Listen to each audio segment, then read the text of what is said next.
Hey y'all, welcome to my channel Reviewed, where we talk about all things television and film from today and yesteryear. So today I wanted to come on here and do a quick recap of the movie The Deliverance.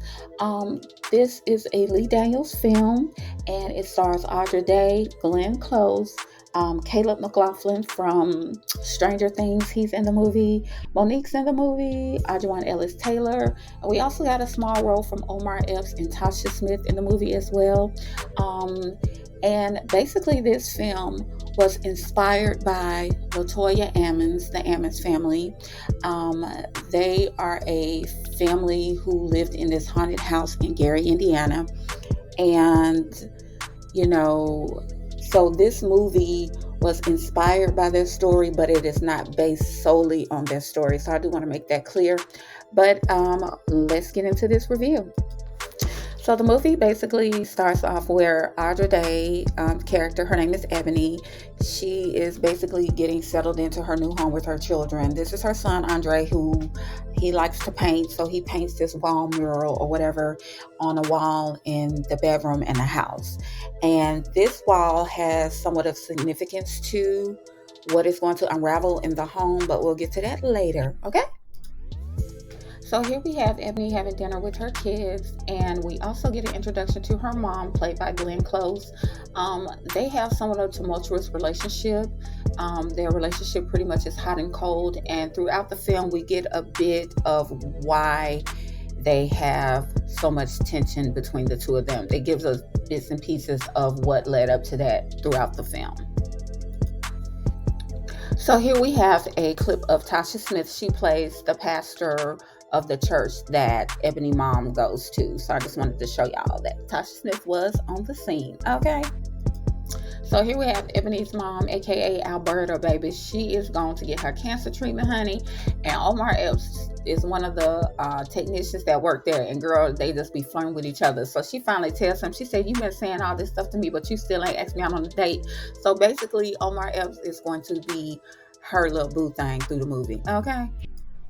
So again, y'all, Ebony and her mom have somewhat of a tumultuous relationship. And also, I forgot to mention that the movie is centered around the time frame of 2011. So her children's father is in Iraq. He's been deployed to Iraq. So we don't get to see him at all in the movie. But Ebony has some issues that she's dealing with, some substance abuse issues, mainly alcohol. And here is when her mom, Alberta, is letting her know, "Hey, I know you've been drinking again." And Ebony is basically telling her mom to mind her business. Like, don't worry about what I'm doing. Stay over there. So Ebony, again, she is dealing with some substance abuse issues or whatnot. But baby, when I tell you she do not play the radio about her children, listen, her son Nate came home. Nate, who was played by Caleb from Stranger Things, he came home because one of these little dudes had threw something, hit him in the back of his head. Hit him in the back of his head, baby. She went down the street and she kicked that boy between his legs. And she was like, "If one of y'all bitch ass niggas hit my son again, I'm coming back down here." And she was like, "You can call your mom, I'ma beat her A2. Listen, she tickled me because she did not play the radio about her children. And I was like, that's what's up. So even though she was not necessarily the best mom at times, because you will get to see her in action in her interaction with her kids at times, it was not the best. She wasn't about to let nobody else mess with her children. Okay. So again, y'all, the relationship between Ebony and her mom was hot and cold, and right here was clearly a chill moment, because when I tell you, Alberta sewing in Ebony's hair was giving me life. I hollered. This was so crazy. They was watching a movie. So Ebony is braiding her daughter's hair, who, by the way, looks like Keke Palmer to me. She's adorable. But anyway, she is up there braiding her daughter Shantae hair, and Alberta is sewing in Ebony's wig, baby. When I tell you, I was tickled because I was like, "Oh my God, this is hilarious."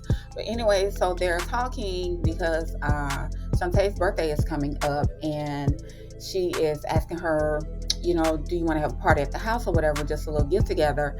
But the girl, her main concern is, no, what about me getting a new cell phone? Because her phone that she has a cracked screen, so she wants a new iPhone. And so Ebony basically tells her, "I don't have no money to be buying a new iPhone."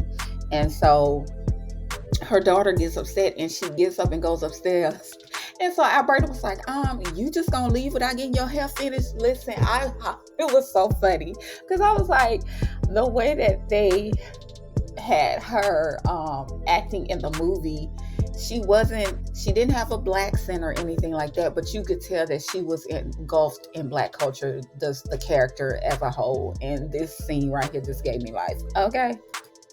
So here we get a moment where everyone is sitting outside because they find like this dead cat in the basement that's been, smelling up the house or whatever. And I don't know if y'all can zoom in, if y'all can see the bruises on Shantae's arm, but that's going to come into play in a few minutes in the movie. But anyway, they're outside and they got this exterminator dude who is basically removing the dead cat from the basement. So y'all, this is when we get an introduction into Monique's character, Cynthia, the social worker. And when I tell you this polka dot suit was sending me in the best way, I loved this suit. And let me also say this, Monique Bob is going to be bobbing through the whole movie, okay? Like, it is not going to have one hair out of place. But anyway, Cynthia shows up because she has to basically let Ebony know, hey, what's up with you moving and you not contacting me? You know you're supposed to contact us every time you move. And so Ebony's just like, oh Lord, here this woman go again. I ain't got time for this. But she basically has to report to her social worker anytime that she moves around with her kids because she has been in trouble previously in reference to her having issues with alcohol and things of that nature. So once Cynthia enters the house, baby, Alberta gets up and walks because they do not like each other. The back and forth between the two of them took me out in this movie because they literally could not stand each other. So as Cynthia comes into the house, Alberta ends up leaving the room. And so Cynthia's sitting down and she's talking to Ebony and the kids end up coming in. So Cynthia spots the bruises on Shantae's arm. And she asks Shantae, where did she get the bruises from? And Shantae looks at her mom. And Cynthia also starts questioning Nate and Andre as well. And the thing about her questioning the kids about like what's been going on in the house, they always looking back at their mom. And so that leads Cynthia to believe that perhaps Ebony is back, probably causing harm to her children, and that she is back drinking, which she is drinking, but of course Cynthia does not know that for sure. But when she starts questioning the kids about how things are going, and again about the bruises and things like that, the fact that they all looking at their mom, it leads Cynthia to believe that something is going on.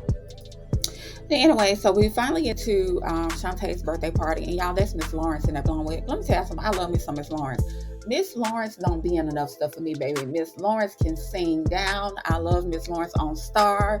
So I was so happy to see Miss Lawrence in this film right here. But Miss Lawrence basically plays one of Ebony's friends. And again, they are at Shantae's birthday party. And girl, here go Alberta and her boo thing booed up at her granddaughter's birthday party. When I tell you, this was hilarious. Omar Epps' character got on the karaoke, was singing a song to her, everything. I was like, okay, Alberta, we see you. Okay. Okay, so here we have where Ebony, she ends up surprising Shantae with a new iPhone for her birthday. Shantae is happy, she gets her hug or whatnot. So eventually, Ebony sends her children upstairs, to go to bed or whatnot. And so she sends them upstairs, and so the party is still going on in the house. And Ebony, she started drinking, she started showing her behind a little bit, cutting up. She's a little inebriated. But, she starts hearing this knocking, this banging coming from the basement. And then she goes in there and her son, Andre, is basically just knocking his head on the door really, really, really loud. So she opens up the door and she sees him just banging his head. And as y'all can see, this big old bruise on his head, he literally is in a trance. Like, he is banging his head so hard and she literally has to snap her fingers to get him out of whatever state that he's in because he has no clue what he is doing. So she snaps him out of it and she sends him back upstairs. She walks him back upstairs to make sure that he gets into the bed.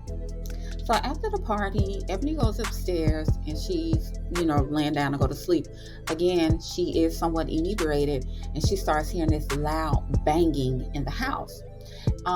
Alberta is downstairs saying goodnight to her boo thing, honey. So she hears the loud banging as well. So by the time Ebony goes to her children's room where the noise is coming from, Alberta emerges and she walks in the room and she's like, what the hell is going on? And you see the room just in a complete disarray. The kids are crying, they're shaking, they are nervous. Ebony looks disheveled, and the thing about it, before Ebony got to their room, it's a scene in the movie where you get to see the kids. They're starting to hear this stuff going on in their bedroom because the kids share a room. And so the noises started in there, but they just got louder gradually to where Ebony was able to hear what was going on. But anyway, once Alberta is like, what the hell is going on? The kids are scared out of their mind, and Ebony is kind of out of it because she really does not know what's happening. And they basically, the grandmother was like, who did this? And the kids say their mom pushed them, threw them against the wall, which she did not. And the wall that the young Andre was painting at the beginning of the movie, the mural that he was painting on that wall now has a hole in it. And it just seems like once that hole opened up in that wall, that's when everything just started to just go completely haywire after that. Okay, y'all, so the kids is basically about to cut the F up, okay? After that hole opened up in that wall, that presence or whatever it did, it just started to affect all of them. And so here we have Ajuan Ellis' character. She is basically following them. They're on their way to school, and you do see her sporadically throughout the movie, but we still don't really get an introduction to who she is until later on. And she has been keeping her eye on the house and those children.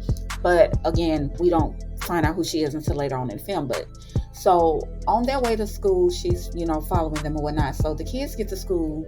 Honey, the young boy,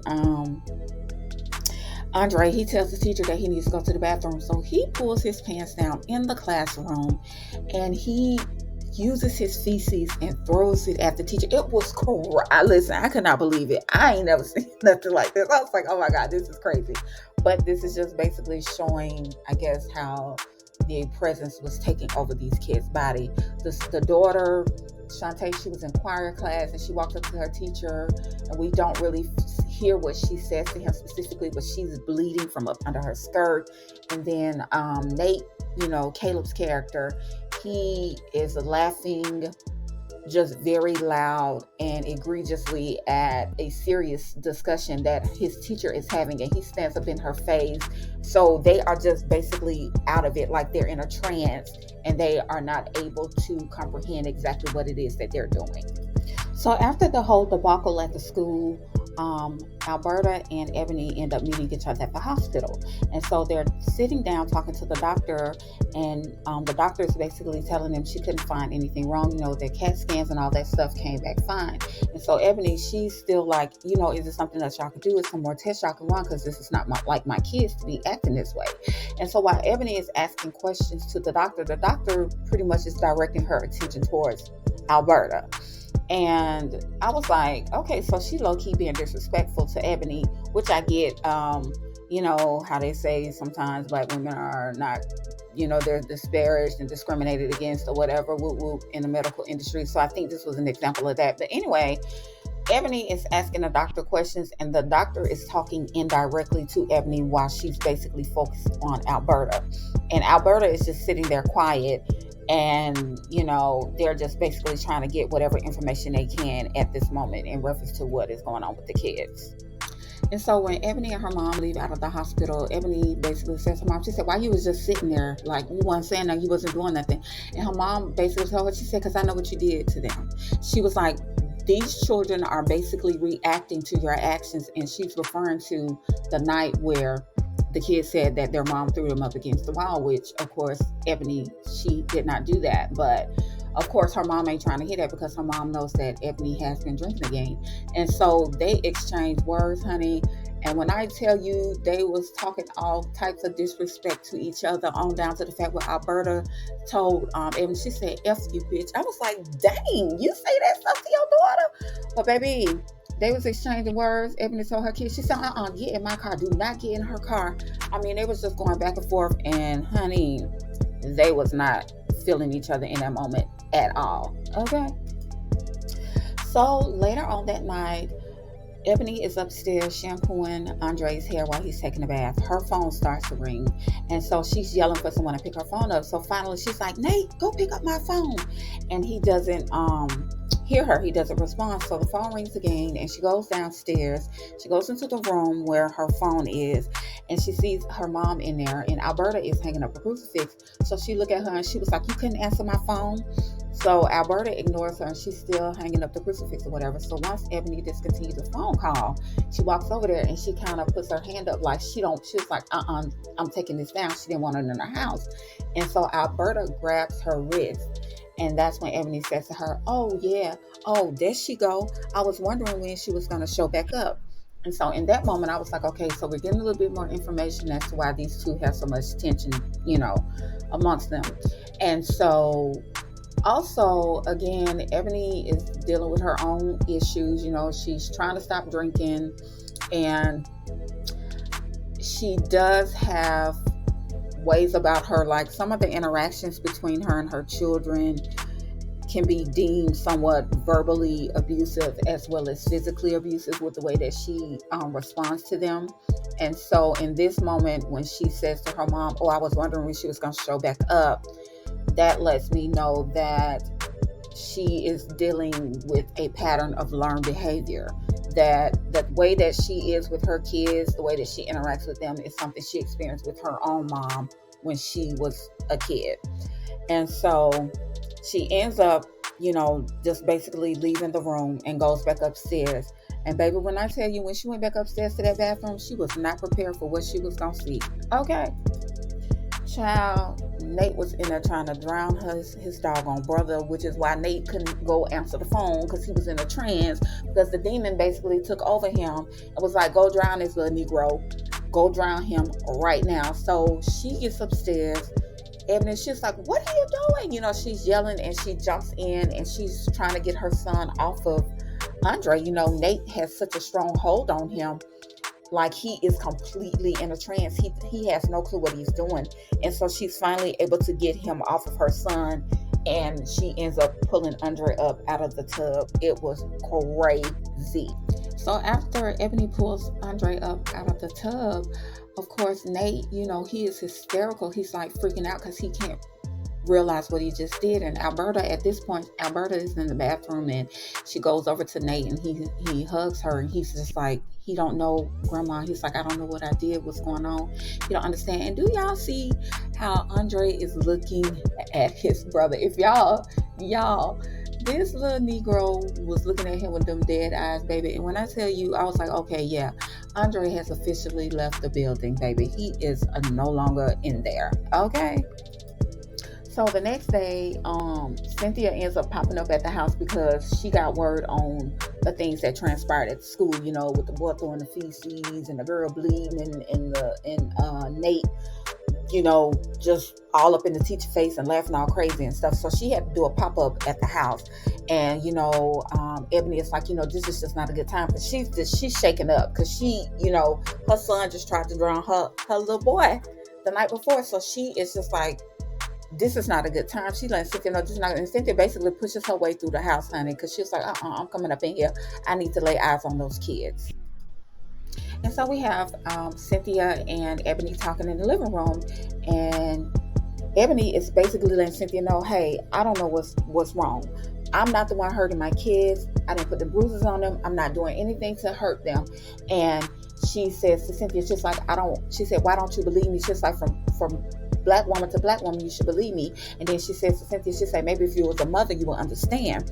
And so Cynthia told her, she said, I am a mother. She said, my son was 7 years old when I lost him. She was like, I turned my head for 2 seconds and that car ran my baby over. So she basically letting Ebony know that, her son is no longer living because of one mistake that she made. And she says, and at this point, they are both emotional and crying. And Cynthia says to Ebony, she said, it's women like you who still have their kids. Y'all still have an opportunity to be with your children, and you mistreat them. And she said, it makes my stomach hurt to see women like you who don't do right by their children. So later on, we get a moment with Ebony. She's out drinking. She's at a bar drinking. Y'all see Lee Daniels in that white tee sitting at the bar.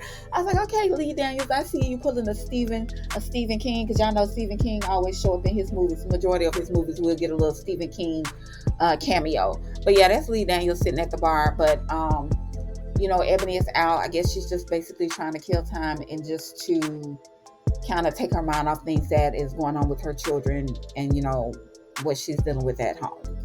So when she leaves outside from the bar, she sees Anjuan Ellis, and she was like, I don't know why you following me. I ain't got my kids with me in no bar. She was like, you can let Cynthia know that. And so Anjuan Ellis basically tells her, she said, I don't work for social services. And she, basically lets her know that, she said, there's something going on in your house. And they end up going to McDonald's and they end up talking. And so in this moment, Ebony is asking her, she's like, so what are you, like a priest? And she was like, no, I am a prophet. I am an apostle. I'm an evangelist. I go wherever the Lord tells me to go. And so, she starts talking to Ebony, and she lets her know about a family that used to live in the house and whose son ended up getting possessed by the entity that resided in the same home that she and her family now live in. And so this is the family that she begins to tell Ebony about. And basically, they lived in the house years before, of course, before Ebony and her family lived there, of course. But anyway, whatever presence was in that house, it basically took the whole family out. It ended up possessing the son. It ended up possessing the mother. The mother ended up killing her husband. She ended up killing the daughter, and then she ended up killing herself. And that was it. So after Ebony hears the story, she asks the evangelist, she was like, so what's the name of the young man that you could not save? And so she tells her that the boy's name was Trey. Now, in the movie, guys, we get to see Andre having conversations with his imaginary friend that he calls Trey. So once the evangelist tells Ebony that the boy's name was Trey, of course, Ebony, she was like, you know what, you need to stay away from me and my effing kids. Don't come around my family anymore. And the evangelist ends up grabbing her. She's like, you need to take my number because you're going to need to call me. So after Ebony left the restaurant, she goes home. She walks into her house and she sees smoke. Baby, the crucifix that her mama hung up on the wall is on fire. Do you understand what I'm saying? So she goes and gets the fire extinguisher. She's trying to put out the fire, baby, and she looks and see her mama laying on the floor. When I tell you she was not ready for that, she was not ready for that. Again, her and her mom had a tumultuous relationship, but baby, when she saw her mama laying on that floor, she didn't know what to do. And she ended up yelling and calling her son. She's like, Andre, what happened? Girl, he walked down the stairs. He looked at his grandma laying on that floor with dead eyes, honey, and he just turned his head and walked right back upstairs like it wasn't nothing. So he's in a trance. Like he has no clue what is going on because that entity is basically taking over. So Ebony ends up leaving the house with her kids after the ambulance come pick up her mom's body. It's not clear where they are headed, but on their way to wherever they were going, honey, her son, Andre, the entity takes over his body. He starts talking to her all crazy or whatever. His eyes turn black. She almost ran into a truck, child. She ends up pulling over and going into this bar. And she's telling people, she's panicking. She's frantic. She's like, somebody's trying to hurt my kids. And it's like, your children. And so the guy comes out and he goes into the car and he sees the kids, and the kids are fine. Like her son, Andre, he has snapped out of whatever trance he was in. And at this point, she ends up going to the hospital for a mental evaluation. So here we have Ebony talking to the lady at the hospital. The lady is basically asking her questions about her mental health and things like that. And she's like, have you been having hallucinations and things of that nature? And Ebony basically tells her, she said, yeah, I've been hearing things. It's just some things that I've been experiencing that she basically cannot explain. So Ebony, when she is going through the evaluation and things like that at the hospital, Cynthia ends up showing up and she lets her know, hey, we're going to have the kids placed in a home. We're going to keep them together, but we cannot, basically they could not afford to leave the kids under her supervision because it was just too much going on, especially now that she just lost her mom. Cynthia's like, we just have to make sure that the kids are going to be okay, that the kids are going to be protected and fine. So Cynthia leaves the hospital and she ends up going, of course, and getting the apostle, the evangelist, prophet, whatever, Ajuan Ellis Taylor's character. And she is basically trying to figure out, Ebony, she's just trying to figure out what exactly it is that she needs to do. And so, y'all, back at the hospital, they had to admit Andre because he is basically, his body is being taken over by this entity. He's possessing this kid, and nobody has no clue what's going on. So Cynthia is like, what's going on with him? How long he been acting like this? They got the boy strapped down to a bed. He's foaming out the mouth. He's just, his whole body, everything is changing, and they literally have no clue what's going on. And while he's at the hospital, his brother and sister, the older siblings, they are at this like church group home, and unbeknownst to them, their body is being taken over by this entity as well. So Cynthia is concerned about what is going on with Andre. So she goes into the room and she tries to talk to him because to her, she feels like this little boy is just retaliating. He's acting out because, of course, he just lost his grandmother, and then because they think that the mother is abusing her children. So she goes into the room to talk to him, and he says to her, he said, he watches you. Andre says that to Cynthia. She's like, who watches me? And he said, Julian, which was Cynthia's son's name. And she's like, did your mother tell you about my son? She was like, no. Andre was like, no, he told me. And he just starts saying all this stuff, baby. And then this boy, them hospital straps coming from out his feet, break up out them hospital straps, and this fool crawl up the wall backwards. Let me tell you something. It ain't no way in the world Cynthia should have stayed her ass in that room, baby. They should have showed her running up out of there like her. She could not believe what she was saying. And I was like, why y'all ain't got her running up out the room? Because that's what we would have did in real life. Like, first of all, we probably wouldn't even walked in the room. Once he started foaming out his mouth, baby, it would have been murder, she wrote. Because I would have had to go do my paperwork and call it a day. They would have had to get somebody else to do it. Point blank, period. Okay. So Ebony ends up disguising herself as a nurse. She goes to get her son out the hospital. She goes to get Andre.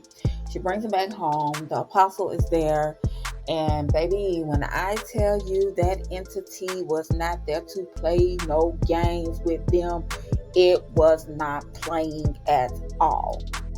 And so, honey, once the apostle, prophet, evangelist, aka Ajuan Ellis Taylor, baby, once she starts to cast out this demon, this entity, it ends up manifesting into Ebony's mom.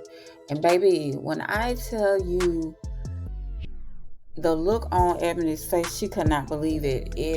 And then, if you're familiar with movies dealing with possessions and things like that, once a demon takes over a person's body, it tends to spew some of the most vile, degrading, negative, derogatory things at a person. And that's exactly what Alberta was doing. Honey, she was saying all kinds of nefarious stuff. And I was like, you know what? I cannot take it. It was almost comical because it was just crazy, some of the stuff that she was saying. And, at this point, we get to learn exactly how powerful this demon is, because it literally is going to be the demise of Ajuan Ellis' character, because it is that strong and that powerful. And so, y'all, while Ebony is at the house with the evangelist, they're trying to cast out this entity. It is affecting her other children at the group home. So Nate, he wakes up, he's having stomach pains, and he just walks out in the hallway. He starts throwing up. The daughter, her eyes and stuff is bleeding. It was crazy. So, y'all, the entity ends up manifesting back into Andre. And at this point, the evangelist, apostle, prophet, aka Ajuan Ellis Taylor, she is basically at her wit's end because she is not able to defeat this entity because it is just that strong. And at some point, Ebony ends up going upstairs, and she comes back downstairs and she sees her son. She sees that the entity has turned back into her son, and she basically has no clue what she is going to do. And look at his face, because he is completely on at this point. Like, the entity has completely taken over his body. So she walks over to the evangelist, and the evangelist, apostle prophet, says, hey, opens up her hand. She's like, I blessed it myself. You need to douse him with this. I guess that's holy water or whatever. And she basically takes her last breath. And as y'all can see, this little fool laying on the ground, girl, he looked crazy. Okay. Now, the makeup was not horrible. It wasn't great, but it wasn't horrible either. It was almost comical, actually. But yeah, this little boy is just basically gone. Andre is no longer in the building.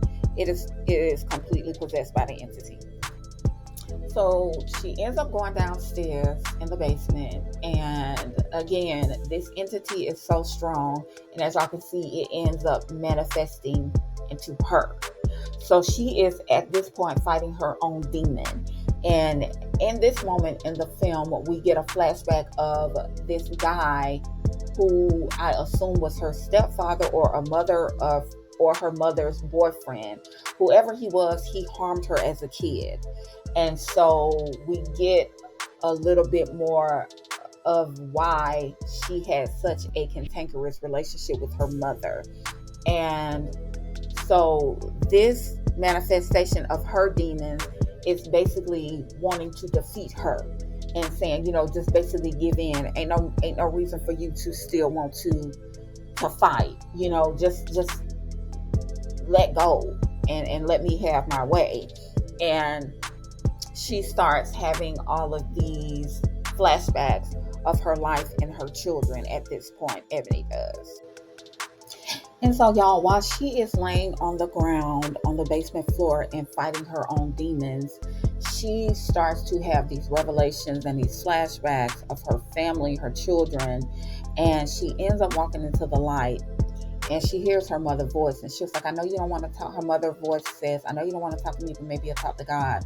But y'all, why when the light, you start to see the light and you start to see her walking towards the light, why all I thought about was this. Crossover children, all are welcome, go into the light. No, you said no. There is peace and serenity in the light. And so while Ebony is at home in her basement, she's casting out this entity. She is speaking the word, scripture. She's speaking in tongues. She's letting you know, you are not wanting here. You will give me back my child. You need to go back where you came from. While she is doing all of these things and defeating this entity, we get to see what is going on with her two older kids. Now, again, this particular demon, it is so strong, it has infiltrated her whole family, and so we get to see what is going on with them while she's at home casting it out. And Nate, he grows these long fingernails and he starts ripping off his flesh. He's biting off his flesh. The daughter is levitating up above her bed, eyes and things, mouth and stuff is bleeding. I did not like the crucifixion reference to Nate. Like, it looks like he's been crucified. I didn't like that at all. But ultimately, she does end up defeating the entity, and like a big hole or something ends up opening up in the basement floor, and we end up seeing it go down basically back to hell. And that is basically how she was able to get it out of her home.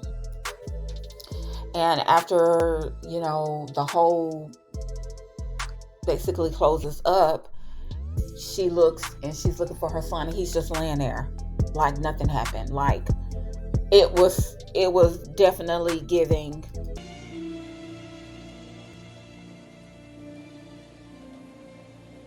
This house is clean. And so after everything happens, Cynthia stops by. Of course, Ebony is packing up. She's getting the hell up out the house, as she should. And Cynthia's letting her know, your kids are fine, but it is going to be a couple of months before, you're going to be able to go to court to get custody of them again. And of course, Cynthia is in her corner because she got to see for herself that what happened and what was going on with her children were beyond explanation. And so Cynthia tells Ebony, I'm going to do what I can to talk to the judge to see if we can speed up the process. Ebony says, if it's meant for me to be back with my kids sooner than later, then that'll be God's will. And she tells Cynthia that she's moving to Philly to be with a family member until she get back on her feet.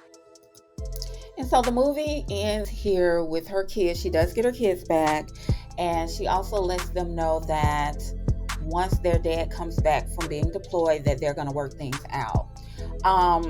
Shout out to Lee Daniels. I am a Lee Daniels fan. I have not seen everything he's done, but I've seen a lot. I am an Empire fan and a Star fan. Okay, I used to watch those shows and have watched them since they have not been on the air. So I love Lee Daniels. He did a phenomenal job. Audra Day, Glenn Close, Monique, Audra Ellis, the children, all of their acting was chef's kiss. Like, the acting was so good in this film, and Audra Day really surprised me. She did the Billie Holiday adaptation, and I swear I didn't make it through the first 15 minutes because I just was not feeling it. I was not feeling her acting, but ma'am has clearly been taking some lessons, and she did a phenomenal job. I really enjoyed this film. Now, it was not a horror movie to me. It had creepy moments, but it was not horror to me. I love horror. Horror is my favorite movie genre of all. I do draw the line when it comes to possessions, though. It's just some things I don't care to entertain, because you do want to be mindful about the things that you watch. And so I was a little hesitant about this, but I'm glad I watched it because I did enjoy the film. I think he did a great job. The makeup was a little but it is what it is. I really enjoyed this movie, and I hope it gets to be number one on Netflix, because at this point it deserves to be number one. I'm just saying, okay? So this is Latoya Ammons and her mother, and Lee Daniels does show a picture of her at the end of the movie, saying that the movie was inspired by her and her family's story.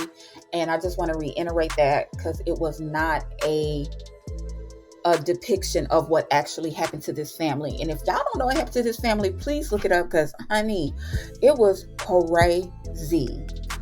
So y'all, this is the actual home of Latoya Ammons, the one that she had shared with her children, and the house that was haunted in Gary, Indiana.